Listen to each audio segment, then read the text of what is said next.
CTE has been associated with repetitive head impacts, that is, repetitive concussion and subconcussive injury in contact sport athletes, but also in military veterans.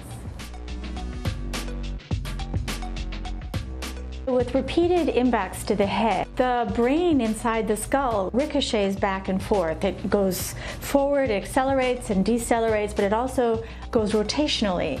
And that causes the brain inside the skull to actually elongate and stretch. And that stretching puts a lot of physical force on the individual nerve cells, especially the neurons and the axons. And that can lead to the buildup of tau.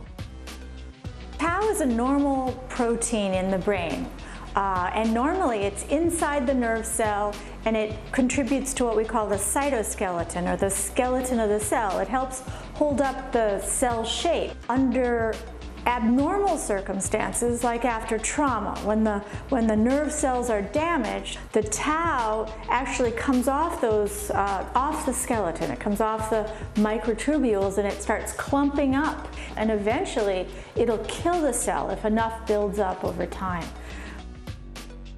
An individual in his 40s, this is a former NFL player who is a person of large stature. You can see that the ventricles, the areas of the brain that contain spinal fluid, they're enlarged. This thinning gets to be damaged more than the ventral aspect.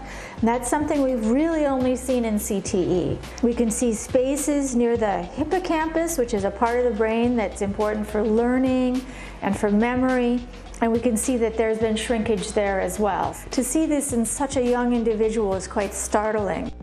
We see a lot of CTE lesions on the top and the lateral sides of the frontal lobes, which is about 2/3 of the forward part of the brain. That's what leads to the symptoms and signs of CTE. Loss of memory, some behavioral and personality change, and often mood changes like depression. The real key to preventing CTE is preventing exposure to head impacts. So anything an individual athlete can do to minimize the amount of head contact, the number of falls or blows. If we can detect it in these young individuals, that will give us an idea what triggers it. And then if we can detect it in those early stages, we have a really good path for treating it.